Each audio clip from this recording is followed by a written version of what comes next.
At 20, exposed to mockery and jeers. In the year, the field commander sent by King Sargon of Assyria came to Ashdod and fought and took it. God told Isaiah, son of Amos, "Go, take off your clothes and sandals." And Isaiah did it, going about naked and barefoot.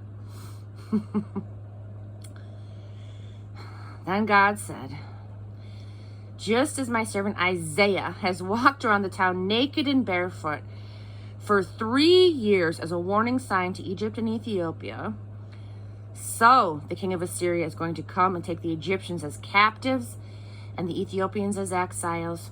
He'll take the young and old alike and march them out of there naked and barefoot, exposed to mockery and jeers.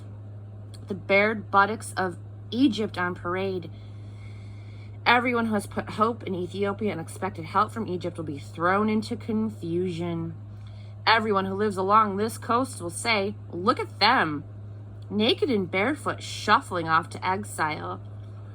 And we thought that they were our best hope, that they would rescue us from the king of Assyria. Now what's going to happen to us? How are we going to get out of this?" Chapter 21, the betrayer betrayed. This is a message concerning the desert at the sea. As tempests drive through the Negev desert, coming out of the desert, that terror-filled place, a hard vision is given to me. The betrayer betrayed, the plunderer plundered. Attack Elam, lay siege Media. Persians, attack Babylon. I'll put an end to all the moaning and groaning. Because of this news, I am doubled up in pain, writhing in pain like a woman having a baby, baffled by what I hear, undone by what I see.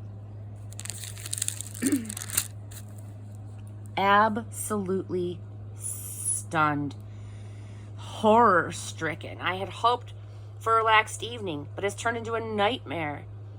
The banquet is spread, the guests reclining in luxurious ease, eating and drinking, having a good time. And then, "To arms, princes, the fight is on."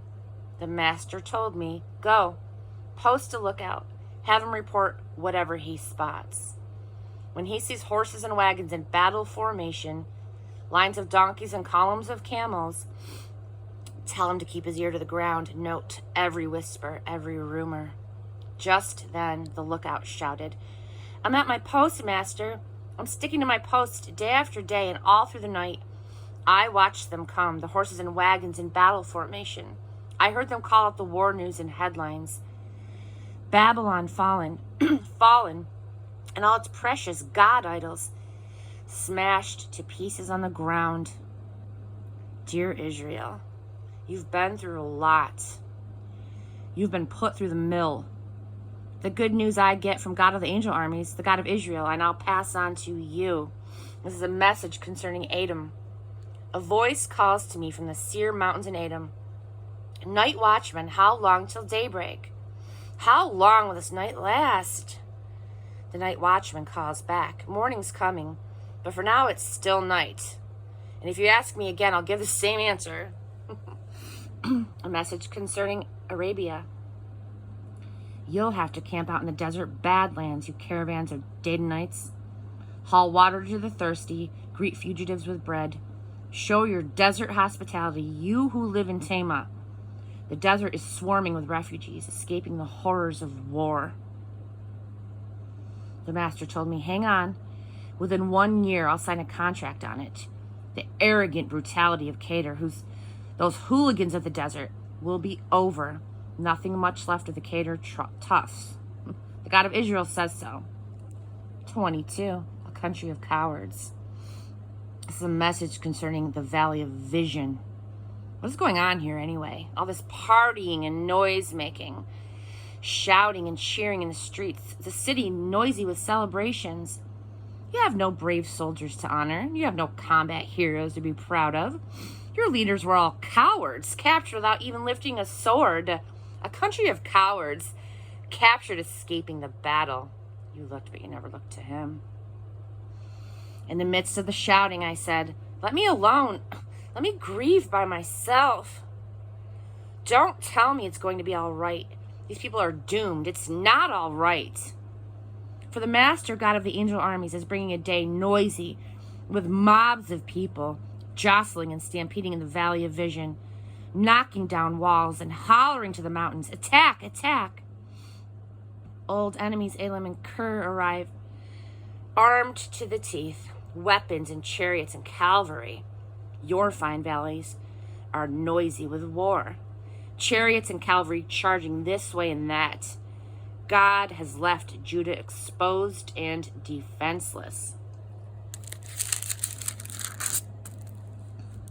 You assessed your defenses that day. You inspected your arsenal of weapons in the forest armory. You found the weak places in the city walls that needed repair. You secured the water supply at the lower pool. You took an inventory of the houses in Jerusalem and tore down some to get bricks to fortify the city wall.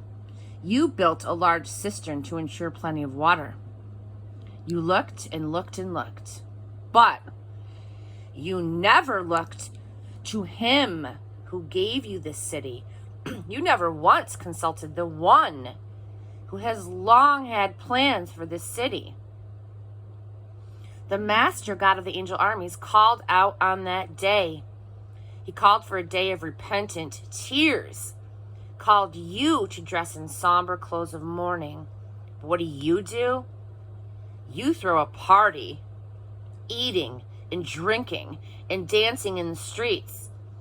You barbecue bulls and sheep and throw a huge feast, slabs of meat, kegs of beer. Seize the day, eat and drink, because tomorrow we die. God of the angel armies whispered to me his verdict on this frivolity. You'll pay for this outrage until the day that you die. The Master God of the angel armies says so. The key of the Davidic heritage. The Master God of the angel armies spoke. Come, go to this steward Shebna, who is in charge of all of the king's affairs, and tell him, what is going on here? You're an outsider here, and yet you act like you own the place. Make a big fancy tomb for yourself where everyone can see it, making sure everyone will think you're important.